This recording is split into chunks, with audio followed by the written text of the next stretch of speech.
In today's video, I am going to be breaking down Kareem Abdul Jabbar, one of the greatest big men of the NBA ever.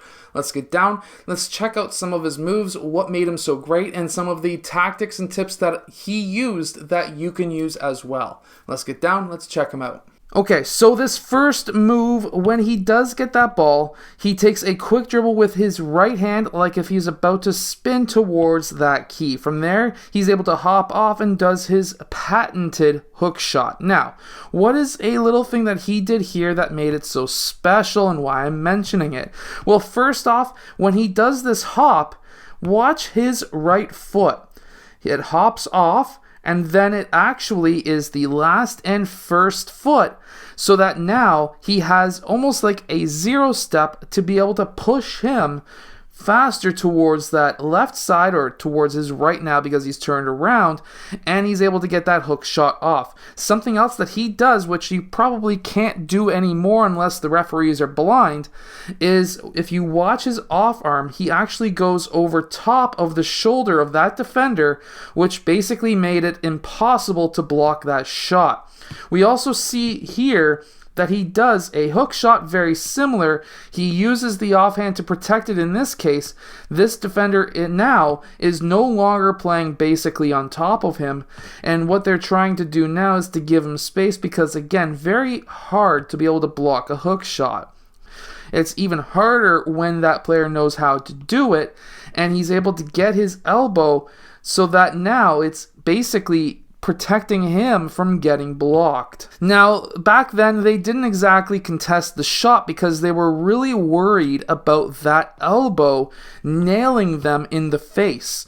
Now, guess what? You could also do this as well because, of course, now it is a foul to be able to, or at least to go and actually hit a player with your off arm, but you can still use that arm to protect yourself from getting your shot blocked. You are entitled to this land.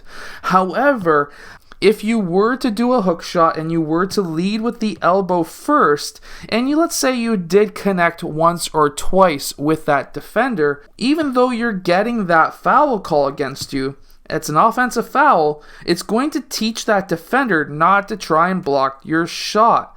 And because of that, usually they will lay off, as we've seen here. Something about Kareem Abdul Jabbar as well is sometimes if a player cuts towards the middle of the key and their man was already playing help defense or at least trying to stop on a double team, you have to remember as a player to be able to pass that ball off to the player who's open, and because that player's man left him and he moved off ball to be able to get to an open spot on the court, you need to reward him for that off ball movement. Now we see that movement, or that foot movement, one more time here. So he does take that dribble and he does hop off of his left foot, but he's pushing now from that right foot to go right left, and then he goes up once again with that hook shot. Now here, what we see is he uses his elbow not to smack the guy in the face or to hold him down, but instead to be able to hook him so that now he can have that lane to the basket. Again, today would be an offensive foul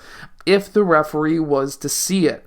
But back then, you were allowed to do that. We see a clear image of that right here when he's going towards his right side of his basket. We see him hook that defender with that elbow and, of course, finishing with that floater. Of course, that was definitely a goaltend. However, when you as a player can be able to hook a player or a defensive player with your elbow, you will have the advantage. If a referee sees it, it is an offensive foul. If they don't see it, then of course, no harm, no foul. Something else that made him very special was when, of course, a player was driving or attacking the rim on the right side and he was already on the left side, he would crash those boards.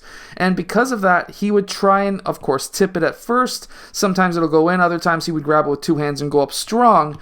But if you know that there's a player going up on this side, whether it's a jump shot or a drive, and of course if you're on the opposite side, especially a post player, definitely go and grab that offensive rebound every single time. Now here when he gets that ball, he looks over his shoulder, he's looking at the defenders in this case, or if there's any potentially wide open players. He sees that there's a ton of defenders giving him attention, and because of that he then spins off and of course, again, gets his arm ready to be able to protect his shot, and his hook shot is perfect. Now, the reason why this hook shot is so perfect is because he's leading with his arm straight up. It's not leaning this way, it's not behind his body, it's not in front, it's going straight up. If you look at his body versus his arm, it is in line with his body, and because of that, that is why that hook shot tends to go in so frequently. Also, something else about his hook shot is it is like a regular shot. You have it roll off that middle finger, especially you have it roll off the middle finger if your arm is straight up above you.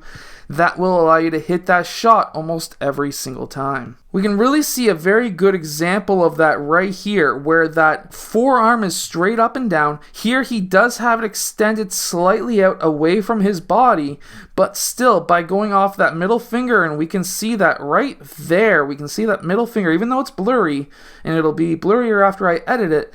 If you can get that ball to go off your middle finger, that is going to go in a lot of the times. And remember, you have to be able to do this with both your right and left arms to be able to be doing it successfully. That off arm is definitely useful today if you keep it up a bit higher to be able to stop the defender from blocking you, but you can still use it to hook in if you don't get called for it. Just don't actively go and smack the guys in the face. It's a useful move. It's actually some useful tips if you want to try and incorporate this move into your game. I hope that you've enjoyed today's video. If you have, hit that like button and subscribe, and I'll see you guys again next time.